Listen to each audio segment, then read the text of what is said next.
চকুপানী ওলাই যায় মানে এইবিলাক অত্যাচাৰ আচলতে নাপায় ভগৱানৰ নামত আমি কাবাক এনেকৈ মোৰ গাত দেৱী আছে মোৰ গাত অমুক আছে প্ৰকৃত যোনে সাধনা কৰে তাৰ চকুত চকুপানী আহিব মাৰ কথা কোৱাৰ লগে লগে টকা পইচাটো মানুহক বহুত ইম্পৰ্টেণ্ট চবকে ইম্পৰ্টেণ্ট হয় টকা পইচা আকৰ্ষণ কৰিবৰ কাৰণে কি কৰিব লাগে মাংগলিক দুখ থাকিলে বিয়াৰ ক্ষেত্ৰত বহুত বাধা আহে বা তেনেকুৱা ধৰণৰ হয় চাগে মই ইমান নাজানো আপোনাৰ পৰা জানিম মাংগলিক মানে কি আচলতে বিয়াৰ আগত যে কিবা যে বান্ধি দিয়ে যে এইবিলাক কিহৰ কাৰণে কৰা হয় বা কি প্ৰচেছ থাকে কেনেকুৱা হয় মানে ছোৱালী ঘৰতে হওক দৰা ঘৰতে হওক কিবা মানে অশুভ নহ'বৰ কাৰণে যে কিবা কৰে যে ৰাহুৰ বেয়া প্ৰভাৱে মানুহক পাগল কৰি দিব পাৰে নেকি আৰু এতিয়া ফেচবুকখন চাবই নোৱাৰি হাজবেণ্ডক কাষত লৈ পেলাই সৰু সৰু কাপোৰ পিন্ধি পেলাই ছোৱালী মানে বোৱাৰীবিলাকে মানে ফটো আপলোড কৰে থাকে ভিডিঅ' আপলোড কৰি থাকে সেইবিলাকে মানুহৰ জীৱনত প্ৰভাৱ বিস্তাৰ কৰিছে কিন্তু যিমানখিনি বলিউডত মেইনলি আমাৰ ভাৰতীয় যি ফিল্ম জগতত যিখিনি ল'ৰা ছোৱালীয়ে যিখিনি অভিনেতা বা অভিনেত্ৰীয়ে কাম কৰি আছে সকলোখিনি একেবাৰে অল্প শিক্ষিত নমস্কাৰ আজি আমাৰ লগত আছে পপী দেৱী তেওঁৰ লগত বহুতকেইটা পডকাষ্ট কৰিছোঁ আপোনালোকে ইতিমধ্যে আদৰি লৈছে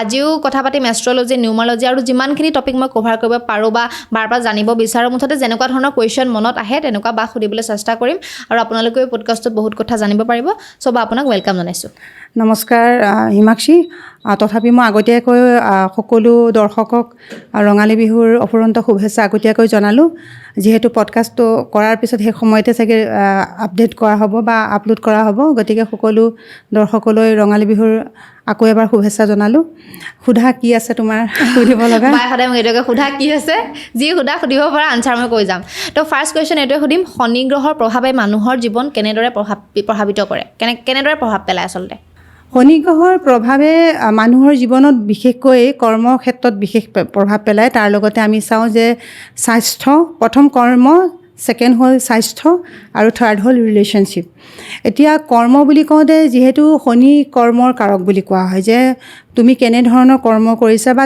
মই কেনেধৰণৰ কৰ্ম কৰিছোঁ তাৰ ৰিজাল্টটো শনিয়ে দিয়ে কিন্তু একোৱেই যদি কৰ্ম কৰা নাই তাৰ ৰিজাল্টটো শনিয়ে দিব তাৰ লগতে থাকিব যে শনিয়ে যিহেতু শনি শ্ল' মুভিং প্লেনেট হয় আৰু খুব হেভি প্লেনেট হয় গতিকে বায়ুতত্বৰ লগত জড়িত যিহেতু তেওঁ শনিয়ে আমাক বিষৰ বেমাৰ দিয়ে যেনেকৈ আমাৰ জইণ্ট পেইন তাৰ লগতে আমাৰ নাৰ্ভৰ ইছ্যু আমাৰ ভৰিত বিষ হ'ব পাৰে গেৰুৱাৰ বিষ হ'ব পাৰে ভৰি তলুৱাত বিষ হ'ব পাৰে মুঠতে বাত বিষৰ সমস্যা দিয়ে তাৰ লগতে আমাৰ ৰিলেশ্যনশ্বিপত প্ৰব্লেম দিয়ে ইছ্যু দিয়ে যেতিয়া আছে ন ঢেইয়া বা চাৰে ছাতি বা শনি যেতিয়া দশা চলে তেতিয়া তাৰ বেছি প্ৰভাৱ পেলায় কিন্তু শনি গ্ৰহ যদি জন্মকুষ্ঠিত যিকোনো জাতকৰ জন্মকুষ্ঠিত যদি শনি গ্ৰহ পজিটিভ আছে তেতিয়াহ'লে তাৰ বৰ বিশেষ প্ৰভাৱ নেপেলায় যদি শনি গ্ৰহ নিগেটিভ হৈ আছে যেনেকৈ 6 হাউচ 8 হাউচ বা 12 হাউচত বহি আছে বা কোনোবা নিগেটিভ গ্ৰহৰ লগত যদি কনজাঞ্চ হৈ আছে একেলগে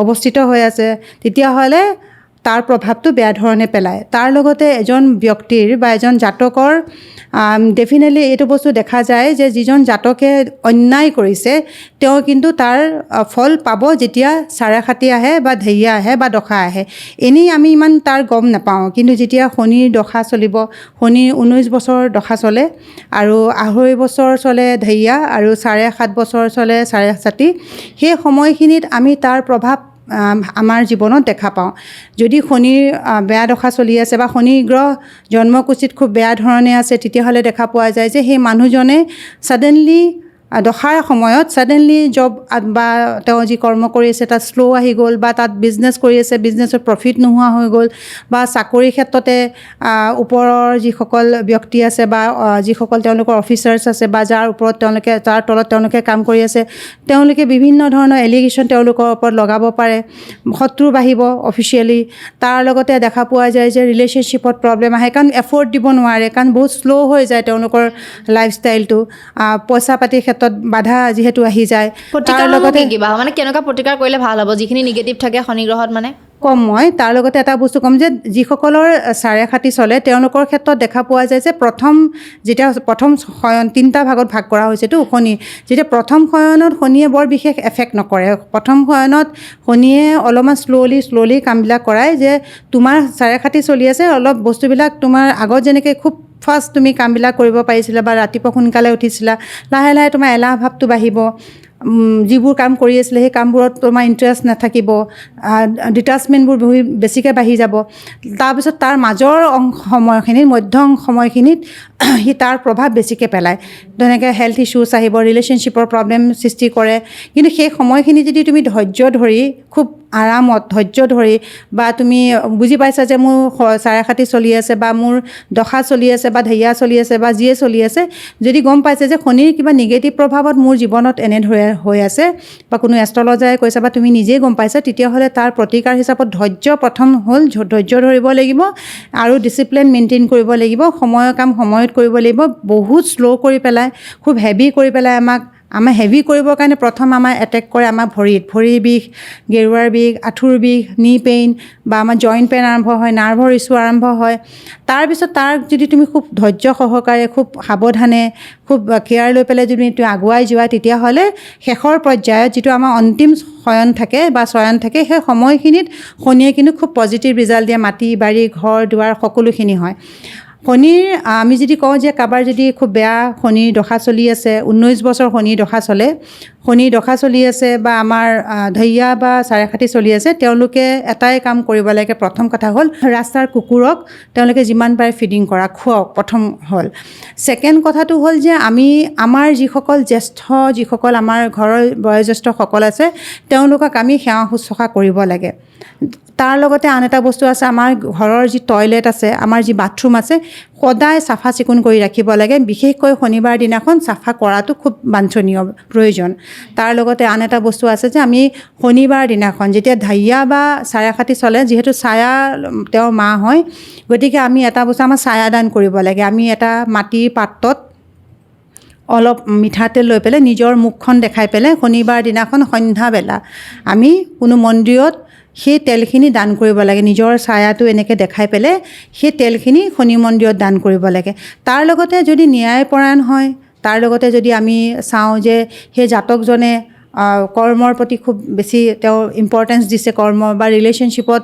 তেওঁ বহুত বিশেষ বেয়া হোৱাগৈ নাই বা কৰিব বিচৰা নাই তেওঁ যি বুজি পাইছে তেতিয়াহ'লে নিশ্চয়কৈ তেতিয়া তাৰ প্ৰতিকাৰ হিচাপত আমি সেইটোৱে প্ৰথম ধৰোঁ যে আমি ডিচিপ্লিন মেইনটেইন কৰা দৰকাৰ আমি ন্যায়সংগত কামৰ লগত কাম কৰাটো দৰকাৰ তাৰ লগতে আমি আমাৰ যিবোৰ ৰিলেশ্যন আছে সেই ৰিলেশ্যনবোৰ আমি সুন্দৰভাৱে লৈ চলাটো দৰকাৰ আন এটা বস্তু চাব লাগিব যে আমি যে ঘোঁৰাৰ যি নাল থাকে ঘোঁৰাৰ ভৰিৰ যি নাল থাকে সেই নালৰ পৰা যদি আমি আঙুঠি এটা বনাই পেলাই যদি আমি মধ্য আঙুলিটো মিডিল ফিংগাৰত যদি আমি ধাৰণ কৰোঁ শনিবাৰ দিনাখন তেতিয়াহ'লে তাৰো এটা ভাল প্ৰতিকাৰ আছে বা লোহা ধাৰণ কৰিব পাৰোঁ আমি লোহাৰ আঙুঠি এটা কিনি আনিবও পাৰোঁ বা সোণাৰী দোকানত বা কোনো যোনে বনায় তেওঁলোকক বনাব দি পেলাই আমি শনিবাৰ দিনাখন যদি ধাৰণ কৰোঁ তেতিয়াহ'লে তাৰ পৰা আমি প্ৰতিকাৰ পাওঁ তাৰ পৰা লোহা আঙুঠিটোৰ পৰা লোহা আঙুঠিৰ পৰা আমাৰ যিহেতু লোহাৰ কাৰক হয় আমি এটা নীলম ধাৰণ কৰাতকৈ যদি আমি গম নাপাওঁ যে আমাৰ জন্মকুষ্ঠিত একচুৱেলি শনি কেনেধৰণে ট্ৰানজিক্স হৈ আছে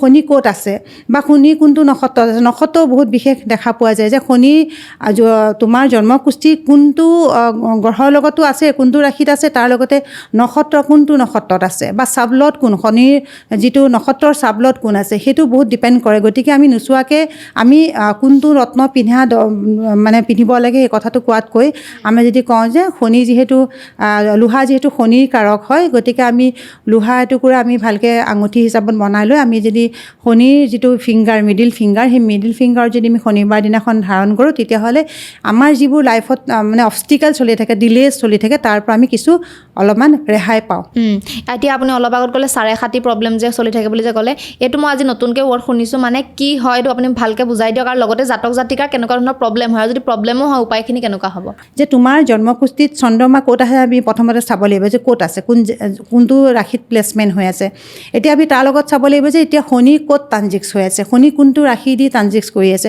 যদি চন্দ্ৰমাৰ ওপৰেদি কৰি আছে তেতিয়াহ'লে দেখা পোৱা চন্দ্ৰমাৰ আগৰ আৰু পিছৰ যিটো ৰাশি হয় সেই দুটাকে আমি চাৰেষাতিৰ অংশ হিচাপত ধৰা হয় সেই সময়খিনি মেইনলি আমাৰ হ'ব যে ৰিলেশ্যনশ্বিপত প্ৰব্লেম আছে কাৰোবাৰ বিয়া হওঁ হৈ আছিলে বহুত দিনৰ পৰা তেওঁলোকে লিভিঙত আছে বা তেওঁলোকৰ এটা ৰিলেশ্যন ভাল পোৱা আছে ডেটটো ঠিক হৈ গ'ল চব কুছ হৈ গ'ল কিন্তু তেওঁলোকৰ হঠাৎ বিয়াখন ভাঙি গ'ল তেতিয়া দেখা যায় যে হয়তো চাৰেষাতি চলি আছে বা চাৰেষাতিৰ মধ্যম অংশত গৈ আছে যে ইমিডিয়েট তেওঁলোকৰ ৰিলেশ্যনৰ প্ৰতি তেওঁলোকৰ ইণ্টাৰেষ্ট নোহোৱা হৈ গ'ল বা তেওঁলোকে দেখা পাল বা চাকৰি এটা কৰি আছে, চাকৰিটোতে হঠাৎকৈ তাই প্ৰমোশ্যন হোৱাৰ কথা আছিলে, প্ৰমোশ্যন নহ'লেগৈ বা সন্তান প্ৰাপ্তিৰ ক্ষেত্ৰতে সন্তান তেওঁলোকে ভাবি আছিলে যে আমি 3 বছৰৰ পিছত আমি সন্তানৰ কথা আমি চিন্তা কৰিম, এতিয়া যিহেতু জব কৰি আছোঁ বা আমি কেৰিয়াৰ গ্ৰ'থ আমি কৰি আছোঁ, গতিকে সেই সময়খিনিত তেওঁলোকে ভাবিছে যে সন্তান হ'ব লাগে, কিন্তু সেই সময়খিনিত সন্তানেই নহ'লগৈ। কাৰোবাৰ কেৰিয়াৰ ষ্টাৰ্ট কৰিব লগা হৈ আছে, ষ্টাৰ্টআপ কৰিব লগা হৈছে বা বিজনেছে বা তেওঁ গ্ৰেজুৱেশ্যন কৰিলে বা তেওঁ ভাবি আছে যে মই চিভিল ছাৰ্ভিচৰ কাৰণে প্ৰিপেৰেশ্যন কৰিম, অথবা তেওঁ ভাবি আছে যে মই অন্য চাকৰিৰ কাৰণে প্ৰিপেৰেশ্যন কৰিম। যেতিয়া শনিৰ দশা চলি আছে বা চাৰে খাতি চলি আছে, তেওঁ অট'মেটিক মন নহয় থাক দে নকৰোঁ দে, বাদ দে, এতিয়া মই আৰু অলপ পঢ়োঁ বা এলাহে লাগিব, তেওঁ ফৰ্ম ফিল আপে শ্ল' হৈ যায়, কামবোৰ শ্ল' হৈ যায়। মেইনলি শনিৰ দশাত আমি দেখা পোৱা যায় বা শনিৰ সাৰে খাতি হওক বা ঢেইয়া হওক, সেই সময়খিনি আমাৰ লাইফত অবষ্টিকেলবোৰ বহুত বেছি হৈ যায়। গতিকে আমি যেতিয়া আমি গম পাওঁ যে আমাৰ জীৱনত এইটো হ'ব লগা আছে, তাৰ কাৰণে তেতিয়া আমি সাৱধানতা অৱলম্বন কৰোঁ। গতিকে প্ৰত্যেক জাতক জাতিকাই যদি পাৰ্চনেল কুণ্ডলী তেওঁলোকে দেখাই দিয়ে, ক'ৰবাত দেখায় বা মোৰ তাতো যদি তেওঁলোকে ল'ব বিচাৰে, তেতিয়াহ'লে লৈ চাই তাৰ প্ৰতিকাৰ কৰিব পাৰে।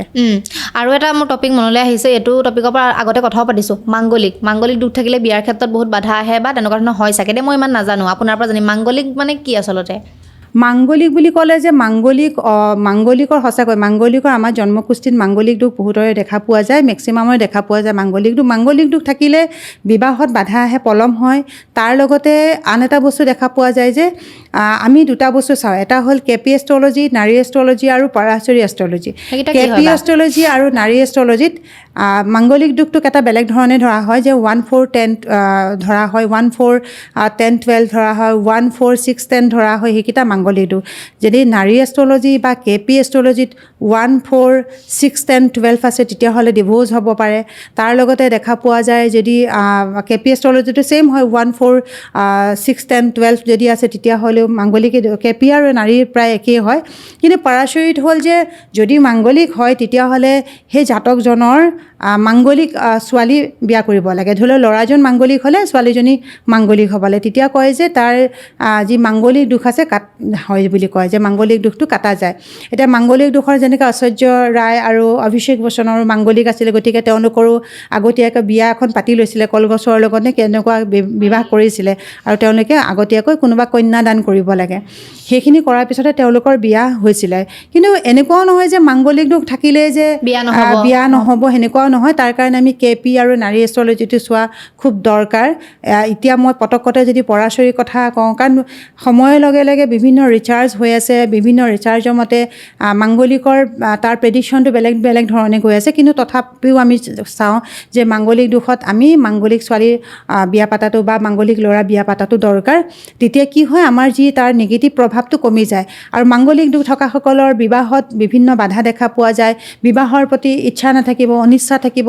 তাৰ লগতে তেওঁলোকৰ সময় পাৰ হৈ গুচি যাব, তাৰপিছত তেওঁলোকে ভাবিব যে নাই এতিয়া বিয়া পাতোঁ। বা আন এটা বস্তু দেখা পোৱা যায় যে খুব বেছি এগ্ৰেছিভ হয়, মানে ৰিলেশ্যনশ্বিপ এটাত আছে, হাজবেণ্ড ৱাইফে হওক অথবা যদি মাংগলিক হয় বা তেওঁলোকৰ এজনৰ মাংগলিক আছিলে, তেতিয়াহ'লে দেখা পোৱা যায় যে হাজবেণ্ডৰ যদি মাংগলিক হয়, তেতিয়াহ'লে ৱাইফৰ হেল্থ ইছ্যুজ হয়, বা ৱাইফৰ যদি মাংগলিক হয়, তেতিয়াহ'লে হাজবেণ্ডৰ হেল্থ ইছ্যুজ হয়, এনেকুৱা ধৰণৰ প্ৰভাৱ দেখা পোৱা যায়। আন এটা বস্তু হিমাক্ষী মই নিজে কওঁ ইয়াতে যে মংগল হ'ল আমাৰ মংগল খুব পজিটিভ প্লেনেটছ নহয়, কিন্তু আমি যদিও চাওঁ যে মংগল খুব পজিটিভ প্লেনেটছ নহয়। মংগলে আমাৰ উইল পাৱাৰ বঢ়ায়, আমাক কাৰেজিয়াছ বনায়, আমাক বহুত বেছি পেচনেট বনায়, আমাক বহুত বেছি এনেকুৱা কৰে যে আমাক শক্তিশালী কৰি তোলে। গতিকে মংগল খুব বেছি এগ্ৰেছিভ হয়। গতিকে মংগলে দুটা বস্তুত আমাক বিশেষকৈ ভাল কৰে। এটা হ'ল যে আমাৰ ভূমি ক্ষেত্ৰত খুব ভাল কৰে, যে আমি মাটি বাৰী ল'ব বিচাৰিছোঁ বা আমি গভৰ্ণমেণ্ট জব বিচাৰিছোঁ, প্ৰশাসনিক জব বিচাৰিছোঁ, বা আমি IAS হ'ব বিচাৰিছোঁ, চিভিল ছাৰ্ভিচত যাব বিচাৰিছোঁ, বা আমি সেনা যাব বিচাৰিছোঁ, ডিফেন্স বা মিলিটাৰীত যাব বিচাৰিছোঁ, তেতিয়াহ'লে তাৰ খুব ভাল প্ৰভাৱ দেখা পোৱা যায়। মাংগলিক দুখ থকাসকলৰ মেক্সিমাম দেখা পোৱা যায় যে তেওঁলোকে বিশেষকৈ মংগলৰ লগত যদি তেওঁলোকে কাম কৰে, মংগলৰ ৰিলেটেড কাম কৰে, তেতিয়াহ'লে মাংগলিক দুখটো কমি যায়।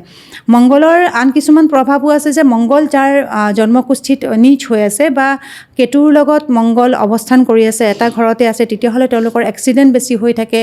তাৰ লগতে তেওঁলোকৰ খং বহুত বেছি থাকে, ফ্ৰাষ্ট্ৰেশ্যন ইনফেকশ্যন বহুত বেছি থাকে তাৰ লগতে তেওঁলোকৰ হস্পিটেলৰ বহুত বিশেষকৈ গৈ থাকিব লাগে গ'ল্ড ব্লাডাৰৰ প্ৰব্লেম বেছি লিভাৰৰ প্ৰব্লেম বেছি দেখা লিভাৰক যদিও বৃহস্পতিয়ে ৰিপ্ৰেজেণ্ট কৰে আমাৰ পেটটোক তথাপিও আমাৰ কাটা ছিগা কামবোৰ আমাৰ মংগলে কৰে আচ্ছা। গতিকে মংগল কেতু যদি কাৰোবাৰ জন্মকুচিত একেলগে আছে তেতিয়াহ'লে দেখা পোৱা যায় যে সেই জাতক জাতিকাসকলৰ তেওঁলোকৰ মেইনলি কাটা ছিঙা এক্সিডেণ্ট আৰু অপাৰেশ্যন গ'ল্ড ব্লাডাৰ এপেণ্ডিচাইটিছ এনেকুৱা ধৰণৰ বিভিন্ন সমস্যা দেখা পোৱা যায় আৰু এটা কথা মোৰ মনত পৰিছে দেই হঠাতে এই বিয়াৰ আগত যে কিবা যে বান্ধি দিয়ে যে এইবিলাক কিহৰ কাৰণে কৰা হয় বা কি প্ৰচেছ থাকে কেনেকুৱা হয় মানে ছোৱালী ঘৰতে হওক দৰা ঘৰতে হওক কিবা মানে অশুভ নহ'বৰ কাৰণে যে কিবা কৰে যে মানে কৰে কিছুমান মানে কিবা পুতি থয় কিবা তেনেকুৱা ধৰণৰ শুনি দেখিছোঁ মানে তাৰমানে কয় যে বান্ধি থৈছে বুলি যে কয় কৰে কিছুমানে ধৰি লওক কাৰোবাৰ বহুত বেছি ঈৰ্ষা আছে বা কাৰোবাৰ ৰিভেঞ্জ ভাৱ এটা আছে ধৰি লওক কোনোবা এটা ল'ৰাই বহু দিনৰ পৰা ছোৱালী এজনীক ভাল পাই আছে ভাল পাই থকাৰ পিছত ছোৱালীজনীয়ে কিন্তু সেই বস্তুটো তাই যে ভাল পোৱা মানে এইটো নহয় যে বিবাহ হ'ব সেনেকুৱাও নহয় তাই হয়তো ল'ৰাটো সময়ৰ লগে লগে দেখিছে যে ল'ৰাটো মোৰ দৰে নহয় মানে মোৰ লগত সি যে সংসাৰ কৰিব তেনেধৰণৰ নহয় গতিকে সেই ছোৱালীজনীয়ে যেতিয়া ল'ৰাটোক কৈ দিয়ে যে মই তোমাৰ লগত বিয়া হ'ব নোৱাৰোঁ বা ল'ৰাটোৱে ছোৱালীজনীক কৈ দিয়ে যে মই তোমাক বিয়া পাতিব নোৱাৰোঁ তেতিয়া সংঘাত আৰম্ভ হৈ যায় তেতিয়া আছে কিছুমান এনেকুৱা কাৰণ ভালৰ লগত বেয়াটো আছেতো কিছুমান এনেকুৱা মানুহ আছে যিবোৰ কলাচাৰ মাৰ্গত যায় যিবিলাকে বেয়া কাম কৰে তেওঁলোকে কৰে তেনেকুৱা আমাৰ ইয়াতে বহুত তেনেকুৱা আছে কলাচাৰ মাৰ্গত যোনে যায় তেওঁলোকে এনেকুৱা কাম কৰি পেলাই বান্ধি ৰাখে ৰিজাল্ট দিয়ে সেইবিলাকে ৰিজাল্ট দিয়ে মানি ৰাখে বেয়া কৰিলেতো বেয়া হ'ব যোনে কৰিছে তেওঁতো বেয়া হ'ব কিন্তু বেয়াটো তেওঁতো সেই সময়খিনিত কাৰণ তেওঁ এটা চোৱা এতিয়া মোৰ ওচৰতে বহুতে আহে যিহেতু ময়ো গুৰুৰ দীক্ষা লোৱা আছে বা গুৰুৰ লগত মই জড়িত হৈ আছে বহুতে মোক কয় দীক্ষা দিয়াৰ কথা কিন্তু দীক্ষা বোলা বস্তুটো এনেকুৱা নহয় মই আচলতে দীক্ষা দিবৰ পৰাকৈ মই কেপাবল হয় নে নহয় ধৰি লওক তুমি মোৰ ওচৰত আহিছা মই পইণ্টটো বেলেগ ফালে লৈ গৈছোঁ যদিও ক'ম বাৰু তুমি মোৰ ওচৰত আহিছা যে বা মই কলাচাৰৰ মই আপোনাৰ পৰা মই দীক্ষা ল'ব বিচাৰোঁ এতিয়া মই তোমাৰ যিবোৰ নিগেটিভ কাৰণ তুমি মোৰ নিগেটিভ শব্দ এটা কৈছা কলাচাৰ মাৰ্গটো এটা বেলেগ মাৰ্গ হয় তাৰ লগতে তান্ত্ৰিক মাৰ্গো আছে এতিয়া বহুত তান্ত্ৰিক আছে এটা বেয়া তান্ত্ৰিকো আছে এটা ভাল তান্ত্ৰিকো আছে এতিয়া তুমি বিচাৰিছা মই মানুহক বহুত আহে এনেকুৱা যে মোক অমুকে এনেকুৱা মোৰ লগত কৰিছে গতিকে তাক মই বৰবাদ কৰি দিব বিচাৰিছোঁ আপুনি কিবা এটা কৰি দিয়কচোন মই কেতিয়াও কাৰো বৰবাদ কৰা কাম কেতিয়াও কৰিব নোৱাৰোঁ আৰু কেতিয়াও নকৰোঁ কাৰণ সেইখিনি মই দীক্ষা লোৱা নাইকিয়া কিন্তু এনেকুৱা কিছুমান আছে আমাৰ গুৱাহাটীতে আছে বা অন্য জেগাতো দেখা পাইছোঁ যে তেওঁলোকে এনেকুৱা ধৰণৰ মোহিনী বা তন্ত্ৰ মন্ত্ৰৰ লগত জড়িত কাম কিছুমান কৰে দীক্ষা লয় একচুৱেলি তেওঁ কিমান সেই ক্ষেত্ৰত কিমান তেওঁ আচলতে তেওঁ কিমান দীক্ষা দিব পৰা হয় নাই কাৰণ তোমাৰ যিমান নিগেটিভ এনাৰ্জি আছে মই ল'ব পৰা মোৰ ক্ষমতা আছেনে নাই তোমাক যে মই দীক্ষা দিছোঁ আছেনে নাই যদি ক্ষমতা আছে তেতিয়াহ'লে তেওঁ সেই দীক্ষাটো দি পেলাই বিভিন্ন এনেকুৱা তন্ত্ৰ মন্ত্ৰৰ যোগেদি কাম হয় বহুত আছে বহুত ক্লাইণ্ট আজিকালি এই প্ৰভাৱটো বেছি হৈছে তাৰমানে এই ইউটিউব যেতিয়াৰ পৰা চলিছে কাৰণ ইউটিউবত বহুত বস্তু দি থাকে মোহিনী আছে মোহিনী ৰিলেটেড বহুত কাম আছে এতিয়া বহুতে কৰি দিয়ে কামবোৰ যে মই এইটো কাম কৰিছোঁ কোনোবাই কয় ৰাতি এনেকৈ থাকি পেলাই অমুকখন পাঠ পঢ়িব লাগে অমুকটো কাম কৰিব লাগে কৰাৰ পিছত সেই মানুহজনে একচুৱেল প্ৰচেছটো তেওঁ নাজানে বা তেওঁ সেই সাধনাৰ লগত সেই তন্ত্ৰ সাধনাৰ লগত জড়িত হ'ব পৰা ধৰণে তেওঁ নিজকে ডেভেলপ কৰা নাইকিয়া গতিকে তেওঁ যেতিয়া সেই কামটো কৰিব যাওঁতে বিভিন্ন সমস্যা হৈ যায় কিছুমান পাগলো হৈ যায় কিছুমানে সেই বস্তুটো কাৰোবাৰ ওপৰত কৰে যিজনৰ ওপৰত কৰে হয়তো তেওঁ খুব বেছি বেয়া দশা চলি থাকে যেতিয়া বেয়া দশা চলে কোনোবাই তোমাৰ ওপৰত বেয়াকৈ নজৰ মানে চালেও মুখ লাগিও তোমাৰ ওপৰত বেয়া এনাৰ্জি আহিব পাৰে বা কোনোবাই বেয়াকৈ কৰিব পাৰে কৰাটো আছে বহুত আছে আপুনি কেতিয়াবা দীক্ষা দিম বুলি ভাবিছেনে বা নাই মই সেইখিনি মই গুৰুকে মোৰ হোৱাই নাই মই এতিয়া বেবী ষ্টেপ লৈ আছোঁ এটা সৰু এটা খোজ দীক্ষাটো এনেকুৱা বস্তু নহয় কাৰণ মই কাৰোবাক এনেকুৱা কি দীক্ষা মানে কি মই এজন গুৰু বা তুমি গুৰু হয় বা অন্য কোনোবা এজন গুৰু হয় সেই গুৰুজনে সেই কামৰ লগত জড়িত হয়নে নহয় সেই গুৰুজন একচুৱেলি তেওঁ দীক্ষা দিব পৰা হয়নে নহয় এতিয়া আমি দেখা পাই আছোঁ আমাৰ অসমতে হওক বিভিন্নজনে দীক্ষা দি আছে দীক্ষা দিব পৰাকৈ তেওঁ আচলতে হয়নে নহয় তেওঁ যে দীক্ষা দিব একচুৱেলি তেওঁ সেইখিনি কাম কৰিছেনে নাই দীক্ষা বোলা বস্তুটো এনেকুৱা মই গৈছোঁ মোৰ বহু জনমৰ মোৰ পাপ বহু জনমৰ মোৰ কৰ্মফল মই যেতিয়া দীক্ষা লওঁ সেই গুৰুক দি দিওঁ গুৰুৱে মোক নতুন জনম এটা দিয়ে দীক্ষা মিনিং এইটো যে মই গুৰু এজনৰ ওচৰত গৈছোঁ সেই গুৰুজনে মোক দীক্ষা দিছে মন্ত্ৰৰ যোগেদি কাণত এটা মন্ত্ৰ দিয়ে মন্ত্ৰৰ যোগেদি মোক দীক্ষা দিছে দীক্ষাৰ 3টা প্ৰচেছ আছে ইয়াত মই নকওঁ বাৰু মোৰ ইমান অভিজ্ঞতাও নাই যে দীক্ষা দিব পৰা অভিজ্ঞতা নাই মই গুৰু হ'ব পৰা নাই যিহেতু মই দীক্ষা লৈছোঁহে দীক্ষা দিব পৰা গুৰুজনে তোমাৰ এই যে বিভিন্ন তুমি যে বহু হাজাৰ বছৰ জনম ল'লা, বহুতকেইটা জনম ল'লা, যোনে মানে তেওঁলোকৰ কথা কৈছোঁ, বহুত জনম লৈছা, সেই জনমৰ কৰ্মফল সেই গুৰুজনে তোমাৰ পৰা ল'ব পাৰিবনে? তুমি কেৰি ফৰৱাৰ্ড কৰিব পাৰিবনে তেওঁ? কাৰণ তেওঁৰ ওচৰত দীক্ষা লোৱাৰ পিছত তোমাৰ নতুন জনম, তুমি তাৰ পৰা আকৌ নতুনকৈ আৰম্ভণি তোমাৰ জীৱনটো। গতিকে দীক্ষা বোলা বস্তুটো ইমান সহজ নহয়। গুৰু ঢেৰ বনিছে, টকাৰ কাৰণে বনি আছে, বহুতে টকাৰ লোভত গুৰু বনি আছে, দীক্ষা দি আছে। মোৰ তাত এজন ল'ৰা আহে, মই ইয়াত নাম মেনশ্যন নকৰোঁ, তেওঁ পডকাষ্ট যদি চাই তেওঁ গম পাব। তেওঁ মোৰ ওচৰত কেতিয়াবা আহি কয় যে বাইদেউ মোক মাতংগী, কাৰণ মই দাস মহাবিদ্যাৰ লগত অকণমান জড়িত হৈ আছোঁ, বেবী ষ্টেপ লৈ আছোঁ, বিশেষকৈ মই বিষ্ণুৰ সাধনা কৰোঁ। গতিকে তেওঁ আহি পেলাই মোক এটা কথাই কয় যে বাইদেউ মোক মাতংগী বিদ্যাৰ মোক হেৰি দিয়ক না, দীক্ষা দিয়ক না, মাতংগী আজিহে শুনিছোঁ বাৰু দেই, আৰু মোক বগলামুখীৰ দীক্ষা দিয়ক না। তেতিয়া মই এটাই কওঁ যে চোৱা, মই দীক্ষা দিব পৰা মই নিজেই নাজানো মই এই বিষয়ে, মই জাষ্ট শিকি আছোঁ, মই কৰি আছোঁ, শিকি আছোঁ। শিকনিৰ কেতিয়াও অন্ত নাই। মই যেতিয়ালৈকে মোৰ মৃত্যু হ'ব, মোৰ বুঢ়া বয়সলৈকে মই এটা ছাত্ৰই, মই সেইখিনি মোৰ অভিজ্ঞতা নাই। মই তোমাক দীক্ষা, কাৰণ তুমি কোন জনমত কি কৰি আহিছা সেইখিনি মই ল'ব নোৱাৰোঁ, মই সেইখিনি একচেপ্ট কৰিব পৰাকৈ মই মোৰ নিজক বনোৱা নাইকিয়া, মই কেনেকৈ তোমাক দীক্ষা দিম? কিন্তু এনেকুৱা কিছুমান আছে। আৰু সেই ল'ৰাটো কামাখ্যা মন্দিৰত বা আমাৰ নৱগ্ৰহৰ দেৱালয়ত গৈ বা বিভিন্ন জেগাত গৈ তেওঁ দীক্ষা লৈছে, বিভিন্ন মানুহৰ পৰা দীক্ষা লৈছে। আজিৰ তাৰিখৰ ল'ৰাটো যদিও ভাল কোৱালিফাইড আছে, ভাল গভৰ্ণমেণ্ট চাকৰি কৰে, কিন্তু ক'বলৈ গ'লে মেণ্টেলি অকণমান আনহেল্ডি বুলি ক'ব লাগিব, পাগল টাইপ অলপমান ল'ৰাটো। কি কয় তেওঁ নিজে নাজানে। এনেকুৱা 2-4জন আছে, বিশেষকৈ নৱপ্ৰজন্ম যিখিনি ধৰক 90ৰ পিছত যিখিনি জন্ম হৈছে, 91, 92, 93, 94, 90ৰ পিছত যিখিনি জন্ম হৈছে, তেওঁলোকে বেছি পাগল হৈ গৈছে এই ক্ষেত্ৰত যে আমি বগলামুখী দীক্ষা ল'ম, আমি মাতংগী দীক্ষা ল'ম। একচুৱেলি সেই বস্তুটোৰ ওপৰত বহুত বিশেষকৈ আজিকালি প্ৰাধান্য দিছে। তাৰ মূল কাৰণটো হ'ল যে ইউটিউব, ইনষ্টাগ্ৰামত তাৰ বহুত বেছি পাব্লিচিটি হৈ আছে, আৰু ভিউৱাৰ্ছ পাবৰ কাৰণে, ভিউ পাবৰ কাৰণে বহুতে বিভিন্ন কাম কৰে। মই তেনেকুৱা, মোক বহুতে কয় আপুনি বনাব নোৱাৰে নেকি, আপুনি ৰিলছ বনাব নোৱাৰে, আপোনাক দেখোন দেখা নাপাওঁ ইনষ্টাগ্ৰামত। মিছা কথা কৈ ৰিলছ বনাইতো লাভ নাই ন, কাৰণ মই কৰ্মফল কিয় ল'ম? এতিয়া যদি সঁচাকৈ এবাণ্ডেঞ্চ মানি আহে এইটো কাম কৰিলে, তেতিয়াহ'লে হিমন্ত বিশ্ব শৰ্মা ডাঙৰীয়াই অৰুণোদয় আঁচনি নিদি, তেতিয়াহ'লে সেই কামটো কোনোবা এজন তান্ত্ৰিকৰ যোগেদি দেখোন সেইটো কামেই কৰিলেহেঁতেন। যদি এইটো কাম কৰিলে আপুনি অমুক লিখক, আপুনি কমেণ্টত গৈ অমুক লিখক, আপোনাৰ লাইফত ইমান টকা আহিব, যদি সঁচাকৈ আহিলেহেঁতেন, তে হিমন্ত বিশ্ব শৰ্মা ডাঙৰীয়াই তেনেকুৱা এজন তান্ত্ৰিক বহাই পেলাই তেনেকুৱা কামেই কৰিলেহে। অৰুণোদয় আঁচনি কিয় মানুহে ল'লেহেঁতেন, বা অন্য বিভিন্ন আঁচনি কিয় ল'লেহেঁতেন? আমাৰ বেছিক যিটো নিডছ আছে, আমাৰ প্ৰাথমিক যিটো প্ৰয়োজন, সেই প্ৰয়োজনৰ কাৰণে আমি কিমান যুঁজ কৰিব লগা হৈ আছে। তাৰ লগতে এবেণ্ডেঞ্চ মানিৰ কথা কৈ থাকে। মই সেইবিলাক মই নোৱাৰোঁ কৰিবৰ কাৰণে। আৰু মই মেইনলি মোৰ এটাই ফ'কাছ, যিখিনি ক্লাইণ্ট মোৰ ওচৰত আহে, এনেকুৱা নহয় যে যিসকল ক্লাইণ্ট মোৰ তাত আহিব সকলোৱে মোক ভাল পাব, সেনেকুৱা নহয়। তেওঁলোকে যিটো মোৰ, কাৰণ এজন ক্লাইণ্টে মোক অগ্নি পৰীক্ষা ল'বৰ কাৰণেও আহে ন, তেওঁ মোৰ ওচৰত আহিছে, তেওঁ হয়তো সেই কুৱেশ্যনত বা সেই তেওঁ অগ্নি পৰীক্ষাত মই উত্তীৰ্ণ নহ'বওতো পাৰোঁ। এনেকুৱাতো নহয় ন যে মোক সকলোৱে ভাল পাব, কিন্তু যিখিনিয়ে ভাল পায় মনৰ পৰা ভাল পায়। মই জেনুইন বহুত বেছি চিম্পলিচিটি বহুত বেছি নকৰোঁ, যে পিছফালে মই এখন কালিমাৰ ফটো এখন ৰাখিলোঁ, একদম জিভা উলিয়াই পেলাই ডাঙৰ ফুট এটা ল'লোঁ, ৰুদ্ৰাক্ষ মালা ধাৰণ কৰিলোঁ, এইটো নহয়। একচুৱেলি মই ভিতৰৰ পৰা কিমান মই সাধনা কৰোঁ, মই কিমান সাধনা কৰিছোঁ, সেইটো মেইন কথা। হয়। আৰু এতিয়া বহুত বেলেগ কথা ওলালেগে বাৰু ভাল লাগিলে নতুন কথাখিনি জানি। কিন্তু আৰু এটা বৰ্তমান দেখি আছোঁ, বিবাহিত জীৱনখিনি ইমান সুখী নহয় মানুহবিলাকৰ, খুব ডিভ'ৰ্চ বা এনেকুৱা ধৰণৰ সমস্যা আমি দেখি আছোঁ। এষ্ট্ৰলজিকেলি যে চাবলৈ যাওঁ, কিহৰ কাৰণে হৈ আছে আচলতে সমস্যাবিলাক? ইয়াৰ মূল কাৰণটো হ'ল যে ইণ্টাৰনেটে মানুহক শেষ কৰিছে। আৰু আমি প্ৰথম কথাটো হ'ল যে ইজনে সিজনক আমি সময় দিব নোৱাৰোঁ।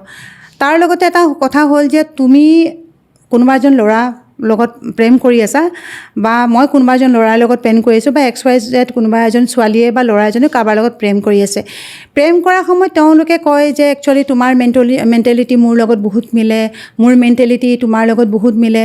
এনে ধৰণৰ কথাৰ পৰা তেওঁলোকৰ আৰম্ভণি হয়। প্ৰথম অৱস্থা, প্ৰাথমিক অৱস্থাত তেওঁলোকৰ এইখিনি হয় যে মোৰ মেণ্টেলিটি তোমাৰ লগত বহুত মিলে, তোমাৰ মেণ্টেলিটি আৰু মিলে। যেতিয়ালৈকে আমি বিয়া নহওঁ, যেতিয়ালৈকে আমি লিভিঙত আছোঁ, বা যেতিয়ালৈকে আমি লগ পাই আছোঁ, তেতিয়ালৈকে মিলে। কিন্তু যেতিয়া আমি ব্যস্ত হৈ যাওঁ যে মই মোৰ ঘৰখন চম্ভালিব লাগে, তেওঁ ঘৰখন চম্ভালিব লাগে, তেওঁ টকা ইনকাম কৰি ঘৰখন দিব লাগে, তেওঁ যিখিনি ৰেছপনচিবিলিটি আছে সেইখিনি কৰিব লাগে, সেইখিনি কাম যেতিয়া তেওঁ কৰিব নোৱাৰা হৈ যায়, ছোৱালীজনীৰ এক্সপেক্টেশ্যন বা ল'ৰাটোৰ এক্সপেক্টেশ্যনটো যেতিয়া নিমিলা হয়, যেতিয়া মেণ্টেলিটি নিমিলা হৈ যায়, তেতিয়া প্ৰথম অৱস্থাত ৰিলেশ্যন বেয়া হৈ যায়। ৰিলেশ্যন বেয়া হোৱাৰ মূল কাৰণটো হ'ল যে আমি কেতিয়াও বিচৰা নাছিলোঁ। আমি কেতিয়াবা বিচাৰিছিলোঁ নেকি যে আমি ফটা কাপোৰ পিন্ধিলে যে আমি খুব মডাৰ্ণ হ'ম, চুটি কাপোৰ পিন্ধিলে মডাৰ্ণ হ'ম, আমি কেতিয়াও ভবা নাছিলোঁ যে আমি এনেকুৱা ধৰণৰ নেকেড কাপোৰ পিন্ধিলে আমি মডাৰ্ণ হ'ম, আমি কেতিয়াও ভবা, আমি 90s মানুহখিনি কেতিয়াও সপোনতো ভবা নাছিলে যে। কিন্তু সময়ৰ লগে লগে যেতিয়া নেট ইণ্টাৰনেট আহিলে আমি দেখিলোঁ যে যিখিনি ফিল্ম ইণ্ডাষ্ট্ৰীত যিখিনি আছে বা যিখিনি মডেলিং কৰিছে তেওঁলোকে এনেকুৱা ধৰণৰ কাপোৰ পিন্ধিছে, গতিকে তেওঁলোকে টিভিত আহিছে, তেওঁলোকক মানুহে ভাল পায়, তেওঁলোকৰ ফেন ফলোৱাৰ্ছ বেছি বা তেওঁলোকক ফ'ল' কৰে। যেতিয়া আমি সেই বস্তুবোৰ দেখিব ল'লোঁ, আমাৰ মেণ্টেলিটিটো সময়ৰ লগে লগে সলনি হৈ গ'ল। মই টপিকটো বেলেগ ফালে লৈ গৈছোঁ, আকৌ আনিম বাৰু। যিমানখিনি বলীউডত মেইনলি আমাৰ ভাৰতীয় যি ফিল্ম জগতত যিখিনি ল'ৰা ছোৱালীয়ে, যিখিনি অভিনেতা বা অভিনেত্ৰীয়ে কাম কৰি আছে, সকলোখিনি একেবাৰে অল্প শিক্ষিত। তেওঁলোকে ক'বলৈ গ'লে তেওঁলোকৰ কোনো শিক্ষা দীক্ষা নাইকিয়া বুলি ক'ব লাগিব। তেওঁলোকে আছে, কম আছে, যেনেকৈ সুশান্ত সিং ৰাজপুত আছিলে, যাৰ কাৰণে তেওঁ টিকি থাকিবও নোৱাৰিলে ফিল্ম ইণ্ডাষ্ট্ৰীত। তেনেকুৱা ভাল শিক্ষা দীক্ষাৰ মানুহ আছে, কিন্তু 10% আছে। সেই আমি অল্প শিক্ষিত যিখিনি অভিনেতা অভিনেত্ৰী আছে, তেওঁলোকৰ পৰা আমি বিভিন্ন বস্তু আমি শিকি লওঁ যে আমাৰ বিবাহিত জীৱনটো এনেকুৱা হ'ব লাগে। আমাৰ যেনেকৈ এতিয়া মালাইকা আৰোৰাক দেখি পেলাই বহুতে ভাবিছে যে এই বয়সতো আমি এনেধৰণৰ এটা লাইফষ্টাইল আমি কৰিব পাৰোঁ, আমি এনেকুৱা কৰিব পাৰোঁ। মই জাষ্ট এক্সাম্পল দিছোঁ।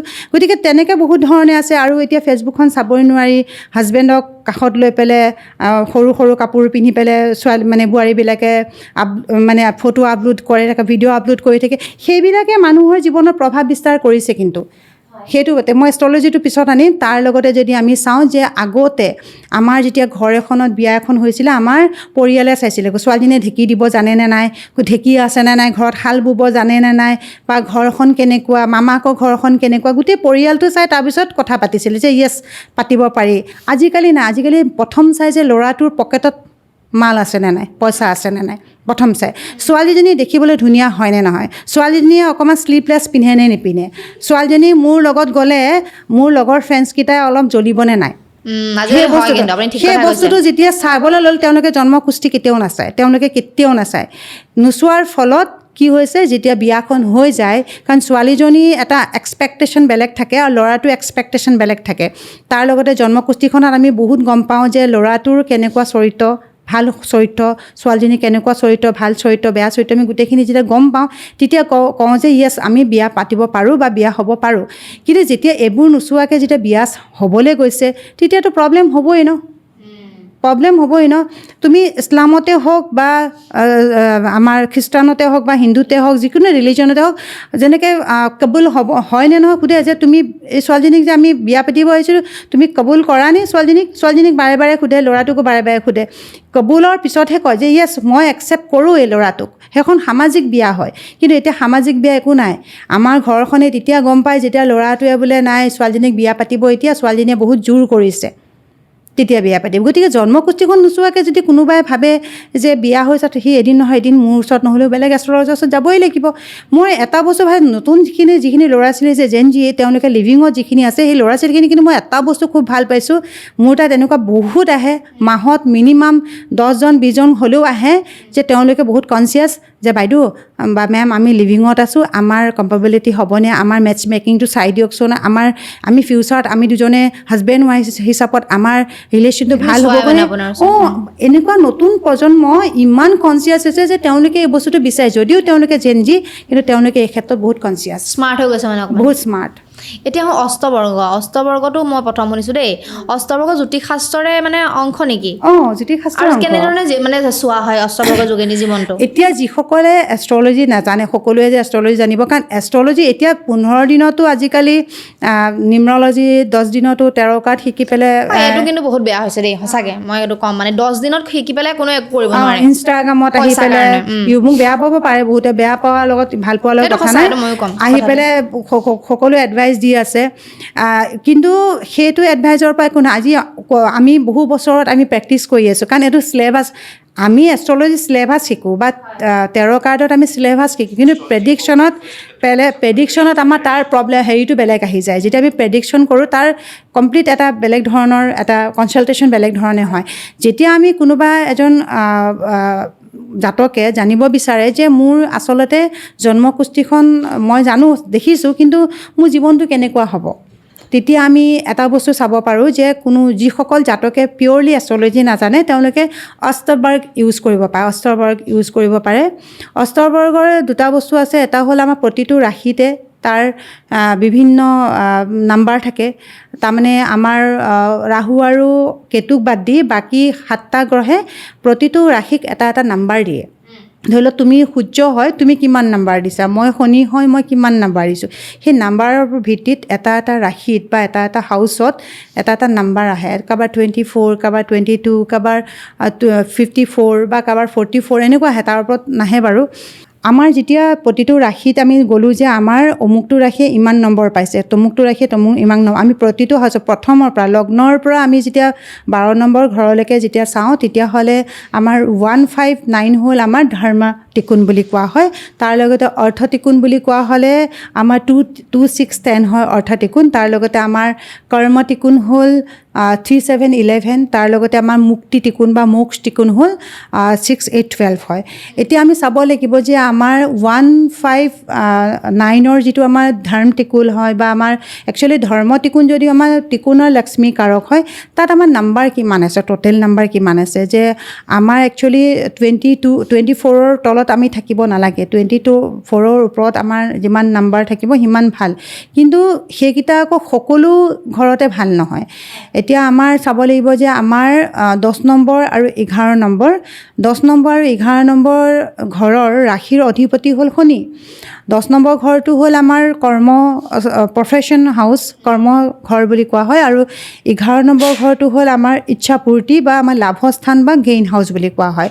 এতিয়া তুমি জীৱনত বহুত কাম কৰিছা কিন্তু তাৰ পৰা তোমাৰ প্ৰফিট হোৱা নাই যে মই বহুত কাম কৰিছোঁ এজন শ্ৰমিকে জীৱনত বহুত কাম কৰে তেওঁ ৰাতিপুৱা টোপনিৰ পৰা উঠাৰ পিছত ঘৰত খাই বৈ লৈ তেওঁ গ'ল আকৌ আহি 6টা বজাত সময় কিন্তু তেওঁ আহিলে 500 টকা এটা তেওঁ দিনটোও লেবাৰ কৰিলে কাম কৰিলে তেওঁ প্ৰফিট হ'ল মাত্ৰ 5 টকা বা 500 টকা এতিয়া চাব লাগিব যে যদি আমাৰ কৰ্মস্থান মানে আমাৰ যিটো প্ৰফেশ্যন হাউচ তাত যদি নাম্বাৰ বেছি আছে কিন্তু লাভস্থানত কম আছে তেতিয়াহ'লে সেই মানুহজনৰ কিন্তু জীৱনত লাভ কম হয় যদি কৰ্মস্থানত মানে সংখ্যা কম আছে কিন্তু লাভস্থানত বেছি আছে অষ্টবৰ্গ অনুসৰি তেতিয়াহ'লে দেখা পোৱা যায় তেওঁ কম কামৰ যোগেদি তেওঁৰ জীৱনত প্ৰফিট বেছি হ'ব তেওঁ বেছি মেহনত কৰিব নালাগে তাৰ লগতে আন এটা বস্তু আমি চাব লাগিব যে 9 নম্বৰ ঘৰটোত অষ্টবৰ্গৰ মতে কিমান সংখ্যা আছে কিমান অংক আছে বুলি কয় হিন্দীত কয় অংক বা সংখ্যা কিমান আছে ধৰি লওক আমাৰ 9 নম্বৰ ঘৰটো হ'ল আমাৰ ভাগ্যস্থানত যদি আমাৰ সংখ্যা বেছি আছে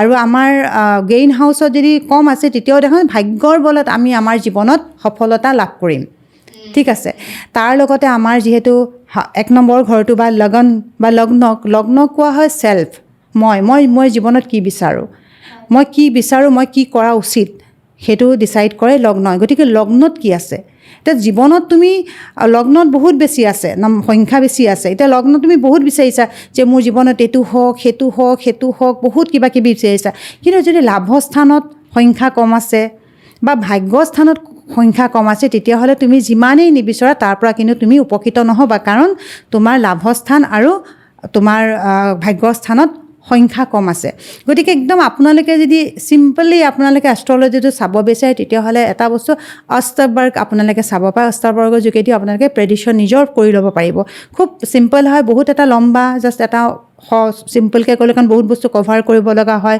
আৰু মই বহুত স্পীডত কওঁ সেইকাৰণে এতিয়া শুনিছে টকা পইচাটো মানুহক বহুত ইম্পৰ্টেণ্ট চবকে ইম্পৰ্টেণ্ট হয় গতিকে টকা পইচা আকৰ্ষণ কৰিবৰ কাৰণে কি কৰিব লাগিব টকা পইচা আকৰ্ষণৰ কাৰণে প্ৰথম কামটো হ'ল যে আমি টকা আহিব পৰা ৰাস্তাটো আমাৰ জীৱনত কেনেধৰণৰ যে আমি টকা আহিবৰ কাৰণে আমাৰ ৰাস্তা বনাইছোঁ নে নাই মই আপোনাক কমেণ্টত কৈছোঁ যে 888 লিখি দিয়ক আপোনাৰ এবেণ্ডেন্স মানি হ'ব সেইটো নহয় আপোনাৰ লাইফত আপুনি টকা পইচা আহিবৰ কাৰণে আপুনি প্ৰথম কাম কেনেধৰণে কৰিছে আপুনি ব্যৱসায় এটা কৰিছে ব্যৱসায়ত আপোনাৰ কাষ্টমাৰ অহা নাই তেতিয়া কি কৰা উচিত বা আপুনি জব কৰিছে কিন্তু আপোনাৰ প্ৰমোশ্যন হোৱাগৈ নাই কি কৰা উচিত প্ৰথম হ'ল যে আমি নিজৰ জন্মকুষ্ঠিখন চাই লোৱা খুব দৰকাৰ কিন্তু আমাৰ শাস্ত্ৰই কয় বা মই যিহেতু সাধনাৰ লগত জড়িত এটাই কথা ক'ম যে আপুনি যদি ব্যৱসায় কৰি আছে তেতিয়াহ'লে এটাই কাম কৰিব, সেইটো হ'ল যে আপুনি মা লক্ষ্মীৰ আৰাধনা কৰক।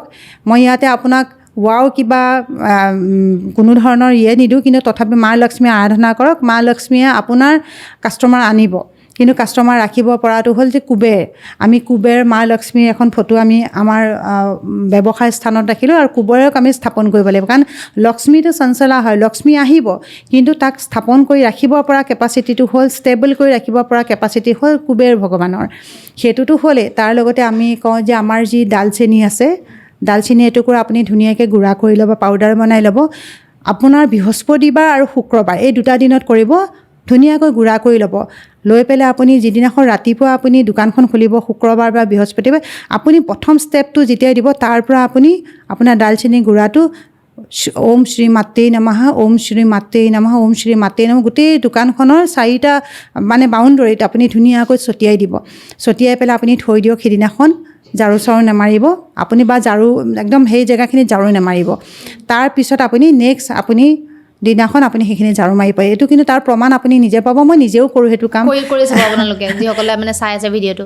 এতিয়া যিহেতু আপুনি সাধনা কথা কৈ আছে, সাধনাৰ বিষয়ে জানিব বিচাৰিছোঁ। সাধনা তাৰ লগতে আন এটা বস্তু কওঁ যে যিসকলে জব বা যিসকলে চাকৰি বিচাৰিছে বা যিসকলৰ প্ৰমোশ্যন হোৱা নাই, তেওঁলোকে এটা কাম কৰিব, সেইটো হ'ল যে আপোনালোকে ঘৰৰ পৰা যেতিয়া ওলাব, ৰাতিপুৱা ভাগতে হওক, যেতিয়া আপোনালোকে সেই কামৰ কাৰণে ওলাব, তেতিয়া গণেশ ভগৱানক আৰাধনা কৰিব, আৰু এটা মন্ত্ৰ আপোনালোকে মাতিব, সেইটো হ'ল যে গণেশৰ মন্ত্ৰ হয়, ভক্তকুণ্ড মহাকায় চিৰকতি সমপ্ৰভা নিৰ্বিঘ্ন কুৰু মে দেৱ সৰ্বকায় সুসৰ্বদা। তাৰ লগতে আপোনালোকে যদি মন্ত্ৰটো মাতিব, তেতিয়াহ'লে এই মুদ্ৰাটো মিডিল ফিংগাৰটো বাহিৰত দিব, আৰু এইটো আমাৰ থামটো হয়, আৰু এইটো হ'ল লিটিল ফিংগাৰ।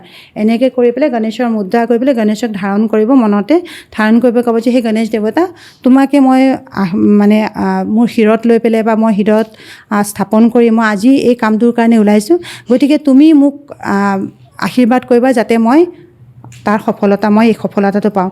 তাৰ লগতে এটা কাম কৰিব, সেই সময়খিনিত বা আপোনালোকে যদি সেই কামটো নকৰি অন্য উপায় কৰিব বিচাৰে, তেতিয়াহ'লে হালধি এটুকুৰা ল'ব, হালধি টুকুৰা আপুনি হাতত ল'ব, লৈ পেলাই ওম গণপতয়ে নমঃ বুলি মাতিব, মাতি পেলাই আপুনি পাৰ্চত ভৰাই ল'ব পাৰিব, বা আপুনি ঘৰতে ৰাখি যাব পাৰিব, সেই কামটো কৰিব পাৰে।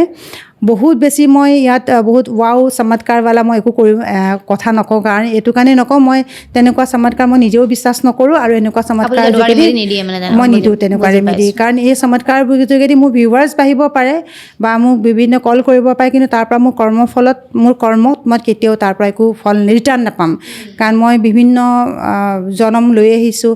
মই এই জনমত আহিছোঁ, মোৰ যিমান বেয়া কৰ্ম আছে, সেই কৰ্মবোৰ মই নাইকিয়া কৰি যাতে মই আকৌ এটা নতুন জনম ল'ব পাৰোঁ, যাক কোৱা হয় মোক্ষ বুলি কোৱা হয়, মুক্তি। গতিকে মই বিলিভ সেইটো কৰোঁ। এতিয়া বাই যিমানখিনি ক'লে, আপোনালোকে যিখিনি মানে অডিয়েঞ্চে ভিডিঅ'টো চাই আছে, আপোনালোকে কৰি চাব পাৰে। আৰু বিশেষকৈ মই এটা কুৱেশ্যন সুধি আছিলোঁ, সাধনাৰ কথা আপুনি কৈ আছিলে। সাধনা কি? দেৱী সাধনা আৰু পিশাচিনী সাধনাৰ মাজত পাৰ্থক্য কি আচলতে? সাধনা আমি বিভিন্ন প্ৰকাৰে কৰিব পাৰোঁ, যেনেকৈ আমি মালা দি পেলাই আমি মন্ত্ৰৰ যোগেদি আমি সাধনা কৰিব পাৰোঁ। তাৰ লগতে আমি কোনোবা এখন চালিচা পঢ়িব পাৰোঁ, য'ত মাৰ গুণ আছে।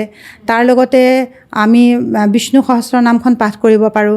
ধৰি লওক তুমি সাধনা কৰিবা, এতিয়া সাধনা কৰিবৰ কাৰণে তোমাৰ মনত আচলতে ভগৱানৰ প্ৰতি আস্থা আছে নে নাই, সেইটো প্ৰথম কথা। সাধনাৰ যোগেদি আমি তাৰ বল বা তাৰ শক্তি পাম নে নাপাম। এতিয়া মই সাধনাৰ লগত জড়িত বা তুমি সাধনাৰ লগত জড়িত, প্ৰথম কথাটো হ'ল তুমি কোন দেৱতাৰ সাধনা কৰা। তুমি যিজন দেৱতাৰ সাধনা কৰা, সেই দেৱতাৰজনৰ লগত তোমাৰ জীৱনটো কেনেধৰণে জড়িত কৰি ৰাখিব বিচাৰিছা। ধৰি লওক তুমি বিশেষকৈ মই বিষ্ণু দেৱতাৰ সাধনা কৰোঁ, মা ললিতা ত্ৰিপুৰা সুন্দৰীৰ সাধনা কৰোঁ। গতিকে তেওঁৰ লগত জড়িত তেওঁ কি বিচাৰে, বিষ্ণু দেৱতাই কি বিচাৰে, বা মা ললিতা ত্ৰিপুৰা সুন্দৰীয়ে কি বিচাৰে। গতিকে তেওঁৰ লগত এতিয়া ধৰি লওক মই CMক লগ কৰিব যাম, মই ধৰি লওক হিমন্ত বিশ্ব শৰ্মা ডাঙৰীয়াক মই লগ কৰিব যাম। মই ঘৰত পিন্ধা কাপোৰযোৰ পিন্ধি যদি মই যাওঁ, তেওঁ জানো মোক ভাল পাব? কাৰণ মই তেওঁৰ ওচৰত যাব লগা হ'লে ডেফিনেটলি তেওঁ যিটো ষ্টেটাছ বা তেওঁ যিটো লেভেল, সেই লেভেলত মই অলপ পিন্ধি উৰি কাপোৰযোৰ ভালকৈ পিন্ধি যাম ন, অকণমান ভালকৈ বগা বা অলপ লাইট কালাৰ কাপোৰ এযোৰ পিন্ধি যাম ন। বা মই কোনোবা মালাইকা আৰোৰাক লগ কৰিব যাব বিচাৰিছোঁ, বা মই অভিনেত্ৰী এগৰাকীক লগ কৰিব যাব বিচাৰিছোঁ, তেতিয়া মই অকণমান জেং টাইপৰ কাপোৰ, অকণমান ফৰ্মেল কাপোৰ নিপিন্ধো, কেজুৱেল কাপোৰ নিপিন্ধো ন, তেতিয়া তেতিয়া মই অকণমান তেওঁলোকৰ ধৰণৰ কাপোৰ পিন্ধিম, গতিকে আমি ৱেষ্টাৰ্ণ কাপোৰ, গতিকে আমি পাৰফৰ্মেঞ্চটোৰ ওপৰত যে আমি কাক লগ কৰিব গৈ আছোঁ, আমি কোন দেৱীক লগ কৰিব গৈ আছোঁ, কোন দেৱীৰ সাধনা কৰি আছোঁ, বিষ্ণু দেৱতাৰ সাধনা কৰি আছোঁ, মা কালীৰ সাধনা কৰি আছোঁ, মা মাতংগীৰ সাধনা কৰিছোঁ, কাৰ সাধনা কৰি আছোঁ, তাৰ ওপৰত ডিপেণ্ড কৰিব যে তুমি কেনেধৰণৰ বস্ত্ৰ পিন্ধিছা, কেনেধৰণৰ তোমাৰ ভিতৰত তোমাৰ আছে এনাৰ্জি। এতিয়া আমি মন্ত্ৰ সাধনা কৰিব পাৰোঁ, আমি কোনো চালিচাৰ সাধনা কৰিব পাৰোঁ, আমি বিভিন্ন উপচাৰ কৰিব পাৰোঁ, সেই সাধনাৰ যোগেদি কৰিব। কিন্তু এটা বস্তু খুব বেছিকৈ মানে বৰ্তমান চলি আছে, সেইটো হ'ল যে মাতংগী সাধনা, বগলামুখী সাধনা, কোনোবাই অমুক পোহে, কোনোবাই তমুক পোহে, নামকেইটা মই নকওঁ, তমুক পোহে। এতিয়া ঘটনাটো হ'ল যে পোহাটো ডাঙৰ কথা নহয়, পোহাটো একো কথা নহয়, ডাঙৰ কথা। কোনোবাই পিশাচনী আৰু দেৱীৰ মাজত বহু পাৰ্থক্য আছে। দেৱী এনেকুৱা এটা বস্তু নহয়, তেওঁ হ'ল একদম ডিভাইন এনাৰ্জি হয়। তেওঁ সেই এখন আসনত বহি আছে, যিখন আসন আমি কল্পনাই কৰিব নোৱাৰোঁ। তেওঁ চিন্তামণি গৃহত বহি তেওঁ এনেকুৱা আসনত বহি আছে, যিখন আসনৰ কথা আমি ক'বই নোৱাৰোঁ। গতিকে মোৰ চকু পানী ওলাই যায়, মানে মই সাধনাৰ লগত জড়িত। গতিকে মাক এনেকৈ ধৰণে ব্যৱহাৰ কৰে, ইউটিউবত, ইনষ্টাগ্ৰামত এনেকুৱা আছে, আমাৰ অসমৰ বহুত আছে এনেকুৱা তান্ত্ৰিক বুলি কয়। তেওঁলোকে মাক এনেকুৱা যে মা মানে ঘৰৰ কাম কৰা বাইজনী, মানে ঘৰৰ যিজনে কাম কৰা মানে বাইজনীক ঐ আহ বুলি কোৱাৰ লগে লগে মানে মোৰ ওচৰত থিয় হয়, এনেকুৱা। সেইবিলাক কাম পিশাচবিলাকে কৰে, পিশাচনীবিলাকে কৰে। মা দেৱী মই তোক এনেকৈ কৰিম, বগলামুখী মাক এনেকুৱা কৰিছে, বা মা বগলামুখী 10 বিদ্যা মহাবিদ্যাৰ এটা অংশ হয়। মা বগলামুখীক মানে মই বগলা মায়ে এনেকৈ কৈছে, বগলা মাক আসনৰ সন্মুখত বহাই পেলাই যেনেকুৱা ধৰণৰ মানুহৰ ব্যৱহাৰ, মানে এনেকুৱা ঘৰৰ কাম কৰা বাইজনীক যেনেকৈ কৈছে, ঐ মোক পানী এগিলাচ দে, ঐ মোক ভাতটো দে, এনেকুৱা নেকি মা? সেইবিলাক পিশাচনিক মানুহে কৰে, যিবিলাক যিবিলাক একচুৱেলি ক'বলৈ গ'লে এইবিলাক মহাপাখণ্ড হয়। তেওঁলোকে নিজে পাখণ্ডৰ কাৰণে তেওঁলোকে পাখণ্ডৰ দৰে কাম কৰে। মা ভিতৰত থকা মাক আমি আৰাধনা কৰিব লাগিব। মাক আমি আমাৰ হৃদয়ত স্থাপন কৰিব লাগিব। মাক প্ৰথম স্থাপন কৰাৰ পিছত মাক আমি সেই মায়ে বিচৰা ধৰণে আমি চলিব লাগে। তোমাৰ মা দেউতা কেনেকুৱা, তুমি মা দেউতাৰ অংশ ন, তুমি মা দেউতাৰ দৰে চলিবা ন। মাহঁতৰ মাহঁতৰ DNA তোমাৰ তাত আছে। মোৰ দেউতাৰ দৰে মোৰ কেৰেক্টাৰ অকণমানতো থাকিব লাগিব। মই ভগৱান হয়, মই ভগৱানৰ সন্তান হয়, মই ভগৱানৰ দৰে মই চিন্তা কৰিম ন। মই মাক মাতিম, মা এনেকুৱা, বগলামুখী মা এনেকুৱা, বগলামুখী মাৰ আসন বনাই বিক্ৰী কৰে, বগলামুখী মা তাবিজ বিক্ৰী কৰে। এইবোৰ বস্তু সম্ভৱ নেকি বাৰু? আৰু মানুহে তাত ফচি আছে আজিৰ তাৰিখত। আৰু যিবিলাকে সেইটো কাম কৰিছে তাত মানুহ বেছি গৈ আছে, আৰু সেই মানুহখিনি গৈ আছে, যিখিনি মানুহ অলপ মেণ্টেলি ডিষ্টাৰ্ব হৈ আছে, সেই মানুহখিনি গৈ আছে। গতিকে সেনেকুৱা নহয়। সাধনা এটা বস্তু হ'ল যে মই কোন মাৰ সাধনা কৰোঁ, কালী মাৰ সাধনা খুব ভাল স্পিৰিচুৱেল সাধনা হয়। কালী মাক মানে এগৰাকী নেকেট এগৰাকী মাক আমি যেতিয়া সন্মুখত দেখোঁ, তাৰমানে আমি সম্পূৰ্ণ আমাৰ মায়া মোহ লোভ কুম কাম কুট সকলো পাহৰি, সেই মায়াক আমি সকলো পাহৰি সেই মাৰ অস্তিত্ব আমি দেখিও লোভিত হোৱা নাই, মোহিত হোৱা নাই। আমি মাক পাব বিচাৰিছোঁ, মাক হৃদয়ংগম কৰিব বিচাৰিছোঁ। মাক কৈছোঁ যে সেই মা, মই তোমাৰ সন্তান, তুমি মোক তোমাৰ চৰণৰ তলত ঠাই দিয়া, তুমি মোক সেই জেগাখিনি স্থান দিয়া, তুমি মোৰ লগত থাকা, মই তোমাৰ সন্তান। আমি বেবী হৈ পেলাই মাৰ ওচৰত যাব লাগিব, সন্তান হৈ মাৰ ওচৰত যাব লাগিব। আমি মাক কৈছোঁ, মই ইয়াত বহি লৈছোঁ, বাঙৰ সেন্দুৰ পিন্ধি লৈছোঁ, লৈ মা বগলামুখী, মা মাতংগী, মা অমুক, কোনোবাই দি আছে ইউটিউবত মাৰ অমুকৰ মন্ত্ৰ দি আছে, মোহিত মন্ত্ৰ, কোনোবাই তেল বিক্ৰী কৰি আছে, কোনোবাই সেন্দুৰ বিক্ৰী কৰি আছে। এইবোৰ কেনেকুৱা ভণ্ডামি চলি আছে। আৰু সেইবোৰৰ ওচৰত মানুহবোৰ গৈও আছে। এইকাৰণে গৈ আছে কাৰণ মানুহক লাগে শ্বৰ্টকাট, লাগে। শ্বৰ্টকাটৰ দি একো নহয়। আপুনি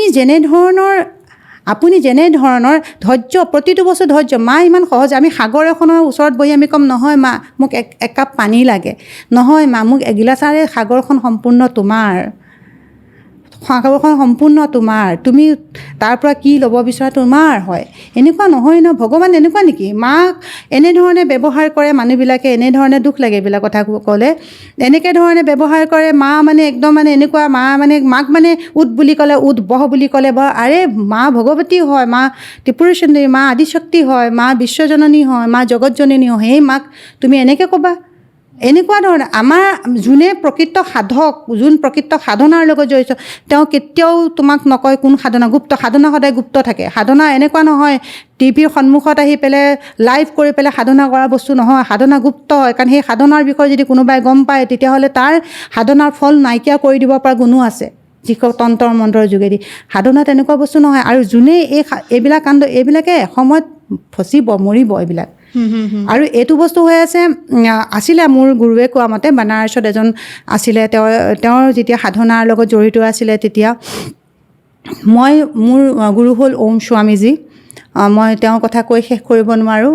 মই জীৱনটোক যদি সজাই পৰাই ল'ব পাৰিছোঁ একমাত্ৰ তেওঁৰ কাৰণে। মোৰ জীৱনটোত মই এষ্ট্ৰলজি বহুত দিনৰ পৰাই কৰিছোঁ, তেওঁৰ কাৰণেতো, কিন্তু মই তেওঁক যেতিয়াৰ পৰা পাইছোঁ, মোৰ ভিতৰতো যদি ক'ৰবাত অকণমান নিগেটিভ থটছ আছিলে বা মই এইটো কৰিম বুলি ভাবোঁ, তেতিয়াৰ পৰা মোৰ ওচৰত যিখিনি ক্লাইণ্ট আছে তেওঁলোকে জানে, মোৰ অফিচত সেই কথাখিনি সকলোৱে আলোচনা কৰে বা সকলোৱে জানে। তেওঁ কোৱাৰ মতে এটা বস্তু হ'ল, সেইটো হ'ল যে যেতিয়া তেওঁৰ ওচৰত এজন মানে সন্ন্যাসী আছিলে, সন্ন্যাসীজনে মানে পিশাচনী পুহিছিলে। আৰু তেওঁ মানে গোটেই জীৱনটো মানে তাৰ আগৰ জনমতো তেওঁ পিশাচনীয়ে পুহিছিলে। তেওঁলোকে ক'ব পাৰে, কাণতে আহি তেওঁলোকে কয়, যিবিলাকে ৰাখে সেইবিলাক বস্তু, বিৰা ৰাখে, কিবা ৰাখে, তেওঁ মানে শুবলৈ নিদিয়ে ৰাতি। সেই পিশাচনী যে শুব, কাৰণ অনাবতে কাণত বকিয়ে থাকে, অনাবতে কৈয়ে থাকে, মানে তেওঁক শান্তি নিদিয়ে শুবলৈ। তেতিয়া আমাৰ গুৰুজীক সুধিছে, স্বামীজীক সুধিছিলে, তেতিয়া কৈছে যে উপায় নাই, আপোনাৰ মানে স্বামীজীয়ে ক'ব পাৰে আগতীয়াকৈ যে আপোনাৰ যি সন্তান আছে, সেই সন্তানে কিন্তু আপোনাক ইয়াৰ পৰা মুক্তি দিব। গতিকে এনেকুৱা ধৰণৰ যিসকলে এনেকুৱা ধৰণৰ কাম কৰি আছে, ক'ৰবাত নহয় ক'ৰবাত নিগেটিভ এণ্টিটিক আমি মাতি আছোঁ ন, আমি নিগেটিভ এণ্টিটিক মাতি আছোঁ ন, নিগেটিভ এণ্টিটিৰ লগত আমি জড়িত হৈ পৰিছোঁ। তেওঁলোকৰ বংশ, তেওঁলোকৰ পৰিয়াল এসময়ত বিধ্বস্ত হৈ যায়, ধ্বংস হৈ যায়। আৰু যে কেতিয়াবা কিছুমান মানুহৰ মুখতো শুনো যে মোৰ গাত মানে দেৱী আছে, এই কথাটো কি দেৱী বোলা বস্তুটো ইমান শক্তিশালী, ইমান এখন ডিভাইন এটা শক্তিশালী যি এনাৰ্জি হয়, গোটেই তিলকৰ যি তিলক জননী হয়, যি মা ত্ৰিপুৰা সুন্দৰী হয়, মা দেৱী হয়, সেই মাৰ বিভিন্ন ৰূপ আছে, বিভিন্ন নামেৰে তেওঁক আমি পূজা কৰোঁ, কিন্তু মাৰ এটাই ৰূপ আছে। সেই মা কাৰোবাৰ গাত থাকিব, কোনোবাই কৰিব, মোৰ নহয়, মানে মই নোৱাৰোঁ, মোৰ চকু পানী ওলাই যায়। মানে এইবিলাক অত্যাচাৰ আচলতে নাপায়। ভগৱানৰ নামত আমি কাৰোবাক এনেকৈ মোৰ গাত দেৱী আছে, মোৰ গাত অমুক আছে, প্ৰকৃত যোনে সাধনা কৰে তাৰ চকুত চকু পানী আহিব মাৰ কথা কোৱাৰ লগে লগে। কাৰণ এনেকুৱা নহয় মোৰ মাক কোনোবাই কষ্ট দিব, কোনোবাই মাক মাতিব, কোনোবাই এমুক কৰিব, এইটো পচিবলে নহয়। মাৰ শক্তি যাৰ ওচৰত আছে তেওঁ ম্ৰিয়মান হৈ থাকিব, তেওঁ সকলোৰ প্ৰতি সমান দৃষ্টি থাকিব। তেওঁ ক'ব নোৱাৰে মোৰ গাত দেৱী আছে। দেৱী শক্তিটো ইমান শক্তি নেকি? আমি এটা সৰু তিল, এটা সৰু ক্ষুদ্ৰ কণিকাৰ নিচিনা, আমি এই পৃথিৱীৰ ক্ষুদ্ৰ কণিকা, সেই কণিকাটোৰ ওপৰত ভগৱান আহি পেলাই আমাৰ ওপৰত স্থাপন হৈ থাকিব, দেৱী থাকিব। পচিবল নেকি বাৰু? তেওঁৰ এনাৰ্জি, আমি তেওঁক মাতোঁ, তেওঁক সাধনা কৰোঁ মন্ত্ৰৰ যোগেদি, মা ললিতা ত্ৰিপুৰা সুন্দৰী চালিচাৰ যোগেদি, শ্ৰী সূক্তমৰ সাধনাৰ যোগেদি, আমি দুৰ্গা সপ্তশতীৰ সাধনাৰ যোগেদি, বিষ্ণু সাধনাৰ যোগেদি আমি তেওঁক পাব বিচাৰোঁ, তেওঁৰ ওচৰত চাপিব বিচাৰোঁ, আমি ভগৱানৰ কাষ চাপিব বিচাৰোঁ। প্ৰভু সেই কাষ চাপিব যাওঁতে আমাৰ ব্যাকুলতা বাঢ়ে। আমি মানে কওঁ যে মা আমাক অকণমান, মোৰ মাক মাতিলে তুমি মায়ে মাত দিয়ে, তুমি কিয় নাহা? আমি তেওঁক বিনতি কৰিব লাগে, তেওঁৰ ওচৰত আমি যাব লাগে, তেওঁক ক'ব লাগিব, তেওঁক পুজিব লাগিব। তেতিয়াহে আমি মা আমাৰ গাত দেৱী আছে, আমাৰ গাত অমুক আছে, তমুক আছে, যেনেকুৱা নাটক চলি আছে, এই নাটকবোৰ অন্ততো হ'বই। ভালৰ লগত বেয়া আছে, বেয়াৰ লগত অন্ততো হ'বই। আৰু সেইবিলাক মানুহৰ ওচৰতেই মানুহ যায়। জেনুইন অসমত অকল মই আছোঁ নেকি? বিভিন্ন ভাল ভাল এষ্ট্ৰলজাৰ আছে, কিন্তু যোনে আজিকালি য'ত দিকতা হে ও বিকতা হে। মই কাৰোকলৈ ফাৰ্ষ্ট্ৰেশ্যনত যোৱা নাই, এইবিলাক ফাৰ্ষ্ট্ৰেশ্যন অহা দৰকাৰ নাই। মোৰ কৰ্মত যি আছে মই সেয়ে পাম, মই তাতকৈ বেছি। কিন্তু মাৰ নামত, ভগৱানৰ নামত, আমাৰ যিবিলাক দেৱী আছে, দেৱীবিলাকৰ নামত যেনেকুৱা ধৰণৰ মানে মানুহে কমেণ্ট পাছ কৰি আছে, যেনেকুৱা ধৰণৰ কৰি আছে, মানে কি ক'ম, বহুত আছে। ঘণ্টি বজায়ো কৰা মানুহ বহুত আছে এতিয়া, এনেকুৱা বহুত আহিছে। গতিকে শেষ নহয় এইবিলাক। লাষ্টত আৰু এটা কুৱেশ্যন, বহুত কথা পাতিলোঁ, বহুত দীঘল হৈছে। ৰাহুৰ বেয়া প্ৰভাৱে মানুহক পাগল কৰি দিব পাৰে নেকি? নিশ্চয় পাৰে। আমি কুম্ভ মেলাত দেখিলোঁ, কুম্ভ মেলাত আহিলে IIT এটা পাগল এটা আহিল, তাৰপিছত আকৌ এটা আহিলে আমাৰ মনালিছা, বিয়া পাতিলে। এইবিলাক হ'ল ৰাহুৰ দশাতে। তেওঁলোকে ইলিউজন, তেওঁলোকৰ ইলিউজন ভ্ৰম থাকে যে মই এইটো কৰিলে মোক মানুহে একচেপ্ট কৰিব নেকি। তেওঁলোকে গমেই নাপায় যে তেওঁলোকে একচুৱেলি পিকচাৰখন কেনেধৰণে মানুহৰ ওচৰত তেওঁলোকে এষ্টাব্লিছ কৰিছে। যিসকলৰ বহুত বেয়া আছে জন্মকুষ্ঠি, তেওঁলোকে পাগল হয়, মদ মাংসৰ প্ৰতি বেছি আসক্তি হয়, তেওঁলোকে মেণ্টেলি বেয়া স্মাগলিং কামৰ লগত জড়িত হৈ পৰে, টকা তেওঁলোকক বহুত লাগে, তেওঁলোকে বিচাৰে যে আমাৰ জীৱনত টকাই মেইন হয়, টকা লাগে, টকাৰ অবিহনে আমাৰ জীৱন নচলে, কিন্তু টকা লাগে কিন্তু তেওঁলোকে বেয়া কামৰ যোগেদি টকা আনিব বিচাৰে। সেই বস্তুটো আমি দেখা, তাৰ লগতে মংগলৰো হয় দেই, যিসকল মংগল জন্মকুষ্ঠিত বেয়া থাকে তেওঁলোকেও টকাক লৈ বহুত বেছি পাগল হৈ যায়, বহুত বেছি টকা লাগে, জীৱনত টকা লাগে, টকাৰ বাহিৰে তেওঁলোকে একো নিবিচাৰে। কিন্তু ৰাহুৰ ক্ষেত্ৰত দেখা পোৱা যায় তেওঁলোকে বেয়া কামত খুব সোনকালে আসক্তি হয়, মানে বেয়া কামত আসক্তি হয়, তেওঁলোকে দেখিব এক্সিডেণ্ট বহুত বেছি হৈ গ'ল, তেওঁলোকৰ এটা বস্তু দেখা পোৱা যায় পটকতে তেওঁলোকে লগৰ বন্ধুৰ লগত গ'ল, ক'ৰবাত এক্সিডেণ্ট হ'ল, কোনোবা বন্ধুৱে তেওঁক ফচাই দিলে, কোনোবা বন্ধুৱে কিবা বেয়া বস্তু খাই আছিলে কিন্তু তেওঁ গাড়ীখনতে পালে, এনেকুৱা ধৰণৰ মেণ্টেলি পাগল হৈ যায়, তেওঁলোকৰ মেণ্টেলি পাগল, কিন্তু পাগল হ'লেও তেওঁলোকৰ এটা বস্তু টকাৰ প্ৰতি তেওঁলোকৰ লোভটো শখটো বহুত বেছি, ঘৰৰ মানুহক বহুত বেয়া ব্যৱহাৰ কৰে, ঘৰৰ মানুহৰ লগত বেয়া ধৰণে ট্ৰিট কৰে, ফেমিলিক গুৰুত্ব নিদিয়ে, লগৰ বন্ধুবৰ্গৰ লগত ঘূৰি বেছি ভাল পায়, ছোৱালীৰ লগত বেছি তেওঁলোকৰ ৰিলেশ্যন থাকে, কোনো বস্তুত তেওঁলোকৰ ষ্টেবল নাথাকে। হয়, আমি বহুত কথা জানিলোঁ আৰু এতিয়া ধৰি লওক আপোনাক মানে যিমানখিনি মানুহে চাই আছে আপোনাৰ লগত যোগাযোগ কৰিব বিচাৰিব, কেনেকৈ যোগাযোগ কৰিব? মোৰ লগত যোগাযোগ কৰিব হ'লে মোৰ গুৱাহাটী কাহিলীপাৰাত মোৰ অফিচ আছে, 10 AP মোৰ অফিচ আছে, তাত আপোনালোকে আহিব পাৰে। লগতে মোৰ যিটো নম্বৰ, মোবাইল নম্বৰ, দুটা মোবাইল নম্বৰ আছে, দুটাতে আপোনালোকে কণ্টেক্ট কৰিব, আপোনালোকক স্ক্ৰীণত লগাই ল'ব। তাৰ লগতে আপোনালোকে যদি এই কথাখিনি ভাল পাইছে তেতিয়াহ'লে আহিব মোৰ তাত, মোৰ অনুৰোধ থাকিলে, ৰিকুৱেষ্ট থাকিলে। তাৰ লগতে আপোনালোকক আকৌ এবাৰ ৰঙালী বিহুৰ শুভেচ্ছা থাকিলে, ধন্যবাদ। ঠিক আছে, আৰু বহুত কথা পাতিলোঁ, আপোনালোকৰ কেনেকুৱা লাগিছে আজি এপিছডটো কমেণ্ট কৰিব, ভিডিঅ'টো যিমান পাৰে শ্বেয়াৰ কৰিব, মই স্ক্ৰীণত নাম্বাৰ দি দিম, বাৰ লগত যোগাযোগ কৰি ল'ব পাৰিব, আৰু যদিহে আমাৰ এপিছডবিলাক চাই ভাল পাই আছে আমাৰ চেনেলটো ছাবস্ক্ৰাইব কৰি দিব। Thank U.